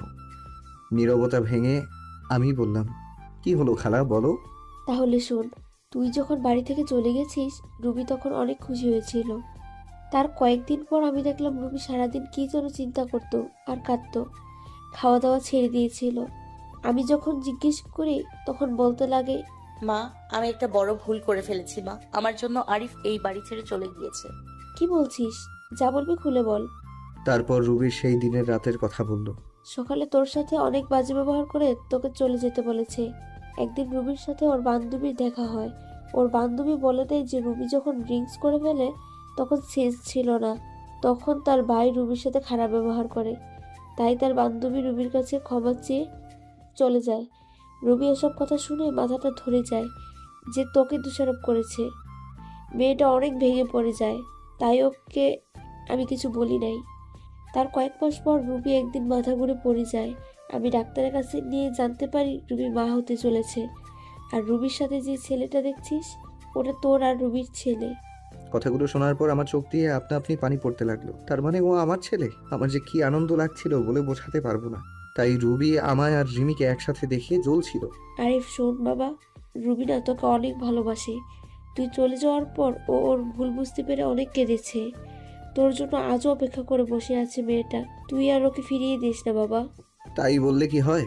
আমাকে ও কম কষ্ট দিয়েছিল নাকি? তার প্রতিশোধ আমি না নিয়ে তাকে কাছে টেনে নিব না। খালা আমার একটা কথা রাখবে? কি কথা বল? আমি যে এখানে এসেছি তা যেন রুবি না জানতে পারে। আমি যে সব জানি। আর শোনো, রুবি আমাকে কম কষ্ট দেয়নি, তাই ওকে একটু শিক্ষা না দিয়ে আমি আমার কাছে টেনে নিব না। ও বুঝুক আপন জনকে কষ্ট দিলে কি হয়। আচ্ছা, তুই যা ভালো মনে করিস। ওই তো তোর খালু এসে পড়েছে। তাই আমি খালুর সাথে কথা বলে অনেক সময় ওখানে থেকে চলে আসলাম। আর বলে আসলাম রুবি যেন কিছুতেই জানতে না পারে। রাস্তা দিয়ে যাচ্ছিলাম, কিছুক্ষণ যাওয়ার পর চোখ পড়লো একটা স্কুলের গেটে। দেখি যে আমার ছেলেটা ব্যাগ ঘাড়ে নিয়ে দাঁড়িয়ে আছে। কাছে গিয়ে জিজ্ঞেস করলাম, কি হলো বাবা, এখানে মন খারাপ করে দাঁড়িয়ে আছো কেন? জানো আঙ্কেল, আমার বাবা নেই। আজ স্কুলে সবার বাবা মাকে ডেকেছে। আম্মু এসে শুধু স্যারের সাথে কথা বলে গেছে। আমি রাগ করে এখানে দাঁড়িয়ে আছি। ছেলের কথা শুনে বুকের বাঁ পাশে চিনচিন ব্যথা শুরু হয়ে গেল। মনে মনে বলছি, আমি তো তোর বাবাই, শুধু পরিস্থিতির কারণে আজ তোর থেকে দূরে। ছেলেকে আদর করে দারোয়ানকে বলে স্কুলের গেটের ভেতরে ঢুকিয়ে দিয়ে আসলাম। মনে মনে ভাবছি, রুবি না হয় নিষ্ঠুর, তাই বলে আমিও নিষ্ঠুর হব? নিজের ছেলের পরিচয় আমার কাছ থেকে গোপন রাখলাম। নিজের ছেলের কাছে আমি আজ পিতার পরিচয় গোপন রাখলাম। খুব কষ্ট হচ্ছে। মা, আজও ওই আঙ্কেলটা আমার স্কুলে আসছিল। আমাকে অনেক আদর করেছে। ওইরকম যদি আমার বাবাই হতো খুব ভালো হতো না মা? রোহান তোমাকে না বলেছে অপরিচিত কোনো লোকের কাছে না যেতে? আর কোন আঙ্কেল আমাকে একটু কালকে দেখিয়ে দিও তো। আচ্ছা ঠিক আছে মা। রুবি তার ছেলেকে নিয়ে বাসায় চলে গেল। আমার কথা মতো খালাখালু কেউ বলেনি যে আমি এখানে এসেছিলাম। পরদিন অফিসে গিয়ে কেবিনে কাজ করছি। এমন সময় পিয়ন এসে আমাকে বলল, রুবি ম্যাডাম আপনাকে ডেকেছে। আমি দেরি না করে চলে গেলাম। মিস্টার আরিফ খান, আপনি কাল অফিসে এলেন না? কতগুলো কাজ ছিল, এইভাবে কাজ না করলে প্রজেক্টটা শেষ করবেন কিভাবে? আসলে ম্যাডাম ভুলে গিয়েছিলাম একটু। রাখেন আপনার ভুলে যাওয়া। এত বড় প্রজেক্টের কাজ কোন ভদ্রলোক যে আপনাকে দিয়েছে আমি তো ভেবে পাচ্ছি না। আর ভুলে তো যাবেনই, সুন্দরী বউকে নিয়ে অফিসে নষ্টি ফষ্টি করলেই তো সবই ভুলে যায়। Sorry madam. এমন সময় রোহান এসে বলল, মা, এই আঙ্কেল আমাকে খুব আদর করে। তোমাকে এনার কথা বলছিলাম। রুবি জিজ্ঞাসাসূচক দৃষ্টিতে আমার দিকে তাকালো।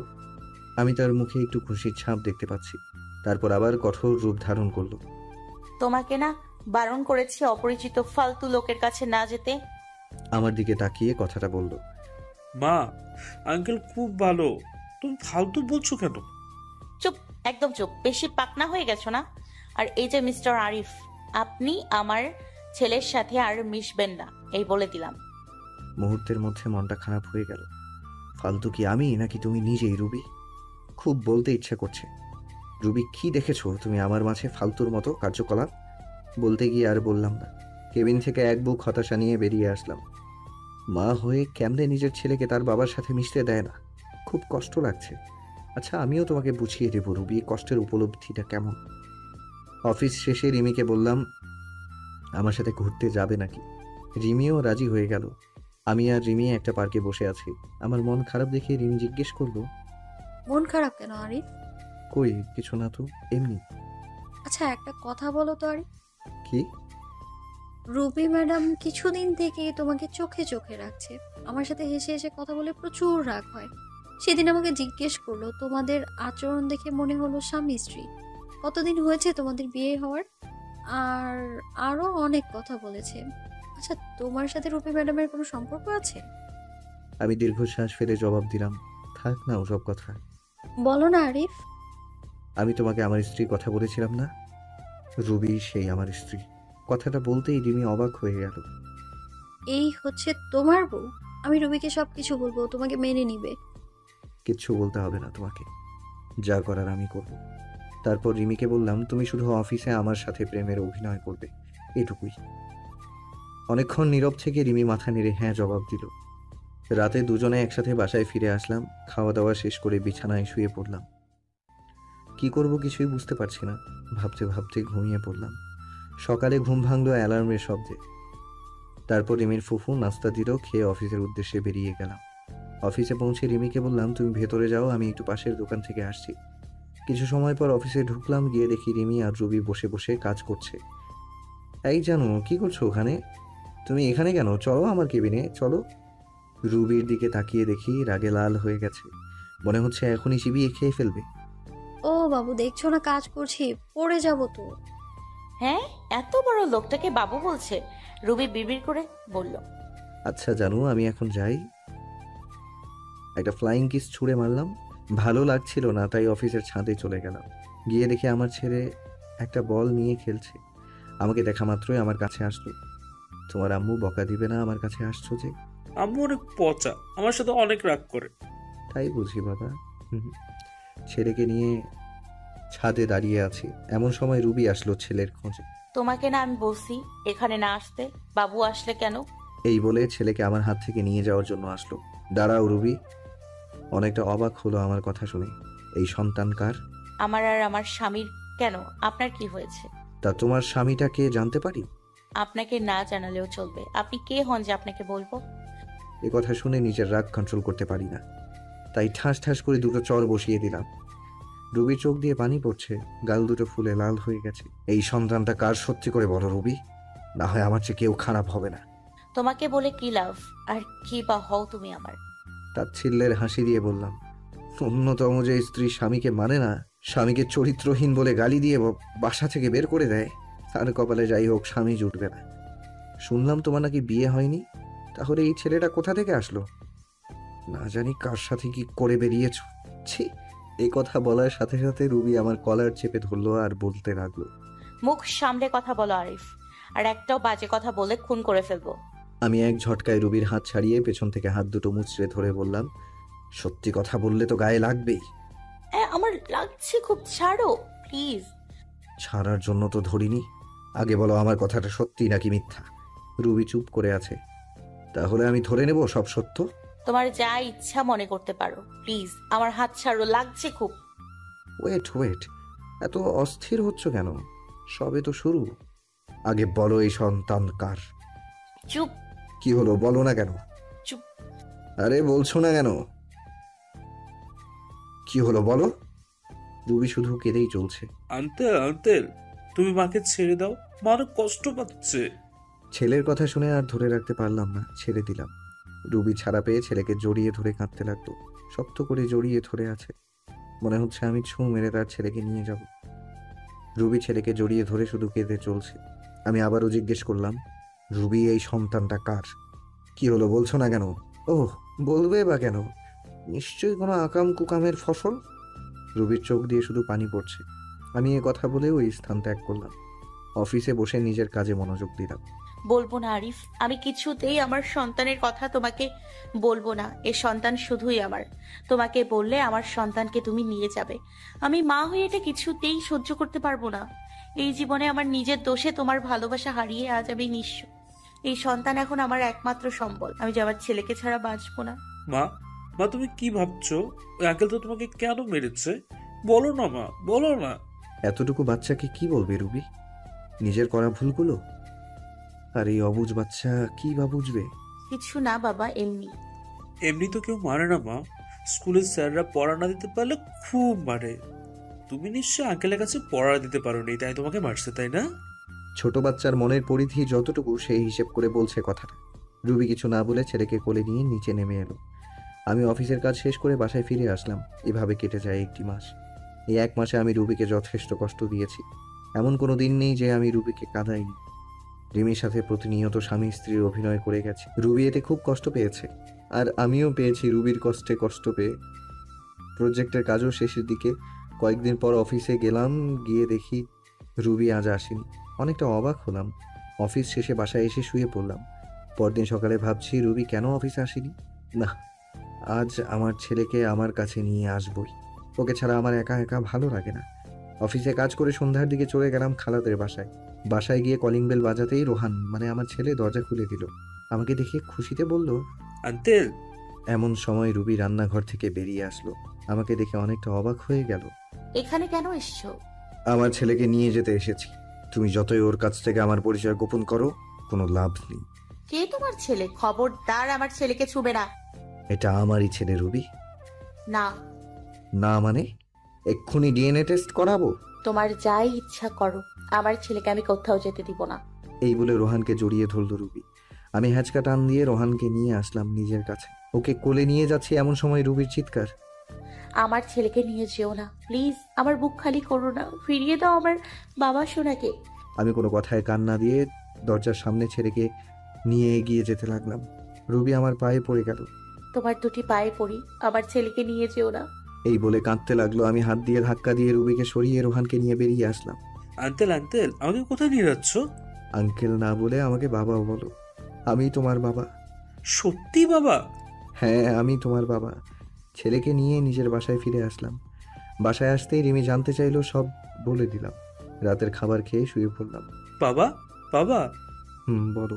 মা আমাকে ছাড়া কোনোদিন ঘুমায় না, আমাকে না পেলে মা মারা যাবে। ছেলের কথা শুনে বুকের ভেতর ঘন্টা বেজে উঠল।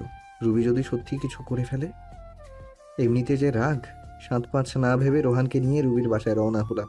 বাসায় যেয়ে যা দেখলাম তা দেখার জন্য আমি মোটেও প্রস্তুত ছিলাম না। দরজা খুলে ভেতরে প্রবেশ করতেই দেখি রুবি মেঝেতে পড়ে আছে। কপাল ফেটে একটু রক্ত বের হচ্ছে, হাত দিয়ে রক্ত পড়ছে। সম্ভবত শিরা কাটার চেষ্টা করেছে। দেরি না করে তাড়াতাড়ি কোলে তুলে নিয়ে বিছানায় শুইয়ে দিলাম। কপালে হাত দিয়ে দেখি প্রচুর জ্বরে গা পুড়ে যাচ্ছে। সারা রাত মাথায় জলপট্টি দিলাম। নিজ হাতে বাসায় রান্না করেছি, রুবিকে নিজের হাতে খাইয়ে দিলাম। আজ 5 বছর পর রুবির এতটা কাছে আসার সুযোগ পেলাম। অন্যরকম একটা ভালো লাগার কাজ করছে মনের ভেতর। কিন্তু রুবির এখনো জ্বর কমেনি। রাতে রুবির মাথার কাছে বসে আছি, এমন সময় জ্বরের ঘোরে রুবি বলে উঠল, আরিফ আমাকে ছেড়ে চলে যাবে না তো? আমাকে ক্ষমা করে দাও, আমি ক্ষমার অযোগ্য জানি। তুমি চুপচাপ শুয়ে থাকো তো, জ্বরের ঘরে কি যা তা বকছো। এ কথা বলে উঠে যাব এমন সময় রুবি আমার হাত ধরে এক ঝটকায় রুবির মুখের সামনে আমার মুখ নিয়ে এলো। রুবি আমার কপাল চেপে ধরে আছে, ওর নিঃশ্বাস আমার মুখের ওপর পড়ছে। একদম খুব কাছে অবস্থান করছি আমি, আর বলতে লাগলো, আর কত কষ্ট দেবে আমাকে বলো আরিফ, বলো। তুমি যখন অন্য মেয়ের সাথে হেসে খেলে কথা বলো, আমার প্রচুর কষ্ট হয়, মনে হয় যেন মরে যাই আমি। আমি জানি তুমি রিমিকে বিয়ে করো নাই, আমাকে তুমি খুব ভালোবাসো, এটাও আমি জানি। তোমার জীবনে অন্য কাউকে আপন করে নেয়ার আগে নিজ হাতে আমাকে মেরে ফেলো। আমি এই জীবন আর রাখতে চাই না, কষ্ট তোমার থেকে আমি বেশি পাচ্ছি। তোমার জীবনে নতুন কেউ আসলে আমি সহ্য করতে পারবো না, বিশ্বাস করো। এতদিন তোমাকে ছেড়ে থাকতে অনেক কষ্ট হয়েছে। আমি যখন আমার ভুল বুঝতে পেরেছি, সেদিন থেকে আমি তিলে তিলে শেষ হয়ে যাচ্ছি। এই 5 বছর প্রতিদিন আমি তোমার পথ চেয়ে বসে থাকতাম তুমি আসবে বলে, কিন্তু দেখো তুমি আসতে 5টি বছর লেগে গেল। আর যখন এলে তখন রিমিকে নিয়ে এলে। আমি ভেবেছিলাম তুমি বিয়ে করেছো, রিমি তোমার বউ। জানো, ওই দিন আমি আত্মহত্যা করতে গিয়েছিলাম, শুধুমাত্র আমার ছেলের কথা ভেবে করিনি। এই বলে রুবি চোখের জল ফেলতে লাগলো। আমাকে শক্ত করে নিজের বুকের সাথে জড়িয়ে আছে। আমি আর ছাড়াতে পারলাম না। হয়তো জ্বরের ঘোরে এসব বলছে। এসব ভাবতে ভাবতে কখন যে ঘুমিয়ে গেছি টেরই পেলাম না। সকালে ঘুম ভেঙে দেখি যে রুবি আগের মতো আমাকে জড়িয়ে ধরে শুয়ে পড়েছে। রুবির থেকে নিজেকে ছাড়িয়ে ওর কপালে হাত দিয়ে দেখি এখন আর জ্বর নেই। একটা স্বস্তির নিঃশ্বাস ফেললাম।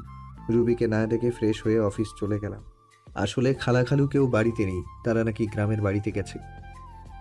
সন্ধ্যায় রুবির বাসায় আসলাম। রুবির কোনো কথাবার্তা নেই, চুপচাপ আমাকে খাবার বেড়ে দিচ্ছে। আমি খেয়ে দিয়ে ছেলেকে আদর করে চলে আসবো এমন সময় রুবির ডাক। আরিফ। বলো রুবি। তোমার কাছে একটা জিনিস চাইবো, দেবে? ধরে নাও, আমার জীবনে এটা শেষ ইচ্ছা। মনের ভেতর ওলটপালট হয়ে গেছে কথাটা শোনার পর থেকে। চাপা কণ্ঠে জবাব দিলাম, কি জিনিস? একটা রাত, শুধু একটা রাত তোমার কাছে স্বামীর অধিকারটুকু চাই। জীবনের কিচ্ছু চাইবো না, শুধু একটা রাত চাই। কি বলছো এসব? তোমার মাথা ঠিক আছে তো? প্লিজ না করো না, আমার এই অপূর্ণ ইচ্ছাটা পূরণ করো। এই বলে রুবি আমার দিকে এগিয়ে আসলো। সকালবেলা ঘুম থেকে উঠে দেখি রুবি নেই। কিন্তু রুবি নেই, আমার ছেলেটা পাশের রুমে দেখলাম। বাসায় তন্ন তন্ন করে খুঁজলাম, কিন্তু কোথাও নেই। গেলটা কই? আমার মনে হচ্ছে রুবিকে আমি হারিয়ে ফেলেছি। আমার নিঃশ্বাস বন্ধ হয়ে আসছে, মনে হচ্ছে দম বন্ধ হয়ে এক্ষুনি মারা যাব। রুবিকে খুঁজতে খুঁজতে টেবিলের দিকে চোখ পড়লো, দেখলাম একটা চিঠি। চিঠিটা খুলে পড়তে লাগলাম। আরিফ, তুমি যখন এই চিঠিটা পাবে, হয়তো আমি তোমার থেকে অনেক দূরে চলে যাব, আমি জানি। তুমি আমাকে হয়তো কখনো ক্ষমা করতে পারবে না। তোমার ওপর আমি যে দুর্ব্যবহার করছি তা হয়তো ক্ষমার অযোগ্য। আমি রাতে তোমার কাছে স্ত্রীর অধিকার চেয়েছিলাম, তা তুমি দিয়েছো, তাতেই আমি অনেক খুশি। চলে যাচ্ছি তোমার জীবন থেকে, আর আসবো না। কোথায় যাচ্ছি তা আমি নিজেও জানি না। আর হ্যাঁ, তোমার ছেলেকে তোমার কাছেই রেখে গেলাম। ওকে তুমি নিজের মতো করে বড় করো, আর রিমিকে বিয়ে করে নিও। ভালো থেকো। চিঠিটা পড়ে আমার দু চোখ দিয়ে পানি পড়েই যাচ্ছে। মনে হচ্ছে আমার ভেতর থেকে কেউ কলিজা টেনে ছিঁড়ে বের করে নিচ্ছে। আর দেরি না করে বেরিয়ে পড়লাম। যাওয়ার সময় দেখি খালু চলে এসেছে। আমার দিকে তাকিয়ে বলল, কি হয়েছে? আমি শুধু বললাম, রোহানকে দেখে রেখো বলে বেরিয়ে গেলাম রাস্তায়। গোটা রাস্তা পাগলের মতো এপাশ ওপাশ খুঁজতে লাগলাম। প্রায় অনেক জায়গা খোঁজা শেষ করে এবার আশা ছেড়েই দিয়েছি। হাঁপিয়ে রাস্তায় বসে পড়লাম। কিছু সময় নিচে বসে থাকার পর সামনে চোখ পড়ল বাস স্টেশনের বেঞ্চের মেয়েটির দিকে। রুবির মতো। আমি ভুল দেখছি না তো? চোখ ডোলে দেখলাম না, সত্যি রুবি বসে আছে, নিচের দিকে তাকিয়ে কান্না করছে। বাস এত সকালে ছাড়েনি, তাই মনে হয় বাসের অপেক্ষায় বসে আছে। আমি আর দেরি না করে দৌড়ে চলে গেলাম রুবির কাছে। গিয়ে বললাম, রুবি। আমার দিকে চেয়ে আবার মাথা নিচু করে আছে। রুবি, তুমি এইভাবে চলে আসলে কেন? কি হলো, কথা কানে যাচ্ছে না? বলো। মাথাটা খারাপ হয়ে গেল। বেঞ্চের থেকে টেনে দাঁড় করিয়ে দিলাম এক থাপ্পড়। গালে হাত দিয়ে আমার দিকে ছলো ছলো চোখে তাকিয়ে কেঁদেই যাচ্ছে। আমার আর তার কান্না সহ্য হলো না। টান দিয়ে বুকের সাথে মিশিয়ে নিলাম। কি ভেবেছ নিজেকে? যখন তখন আমাকে কষ্ট না দিয়ে তোমার ভালো লাগে না, তাই না? জানো না আমি তোমাকে কতটা ভালোবাসি? আর কি বললাম, আমি রিমিকে বিয়ে করে নিব, তাই না? যদি রিমিকে বিয়েই করতাম তাহলে 5 বছর আগেই করতাম। আমার হৃদয়ে শুধু তুমি আছো। সে জায়গা আমি কাউকে দিতে পারবো না। শুধুমাত্র সামান্য ভুল বোঝার কারণে আজ আমাদের এই পরিণতি, সম্পর্ক ভাঙনের পথে। কিন্তু রুবি, একবারের জন্যই কি আমাকে বিশ্বাস করতে পারোনি সেদিন? নাকি তোমার ব্যর্থতা? রুবি ফুপিয়ে ফুপিয়ে কাঁদছে। চোখের জল মুছে দিতে আমাকে জড়িয়ে ধরে কেঁদে চলছে। আমাকে অনেক শক্ত করে জড়িয়ে ধরে আছে, মনে হচ্ছে আমাকে কেউ ছিনিয়ে নিয়ে যাবে। আমাকে ক্ষমা করে দাও আরিফ। তুমি ক্ষমা না করলে আল্লাহ আমার উপর নারাজ হবে। আমি নিজের স্বামীকে অনেক কষ্ট দিয়েছি। এই বলে আবার কাঁদতে লাগলো। আমি চোখের জল মুছে দিয়ে বললাম, পাগলি, এতে ক্ষমা চাওয়ার কি আছে? তোমার আরিফ তোমার উপর কোনো রাগ করেনি, তোমার উপর অসন্তুষ্ট হয়নি। কথা দাও এভাবে ভালোবেসে যাবে তো সারা জীবন? এইভাবেই ভালোবেসে যাব। তারপর দুজনে বাসায় চলে আসলাম। এরপর খালুর সাথে কথা বলতে বলতে রাতের খাবার খেয়ে নিলাম। আজ খালু অনেক খুশি আমাদের মিল হওয়া দেখে। খাবার শেষে রুমে আসলাম, অপেক্ষা করছি রুবি আসার জন্য। কিছু সময় পর রুবি রুমে আসতে তাকে জড়িয়ে ধরলাম। কি করছো কি? ছাড়ো বলছি। আজ তো আর ছাড়ছি না। কাল তুমি স্ত্রীর অধিকার বুঝিয়ে নিয়েছো, আজ আমি স্বামীর অধিকার বুঝিয়ে নেব। এমন সময় দরজা খোলা থাকায় আমার ছেলে ঘরে আসলো। তোমরা কি করছো? হে প্রভু, হে হরিরাম, কৃষ্ণ জগন্নাথ প্রেমানন্দে। ইয়ে ক্যা হুয়া? ছেলের মুখে এমন কথা শুনে আমি কি বলবো। রবি তো আমার বুকে মুখ লুকিয়ে আছে। আসলে তোমার আম্মুর খারাপ লাগছিল তো, তাই। থাক, আর বলতে হবে না। আমি গেলাম নানুর রুমে, তোমরা থাকো। যা ভাবার ভাবুক। অনেকদিন পর বউকে পেয়েছি, সময় নষ্ট করলে চলবে না। তারপর রবিকে জড়িয়ে ধরে, ভালো থাকুক তাদের প্রেমের বন্ধন, দোয়া করি যাতে সুখে থাকে।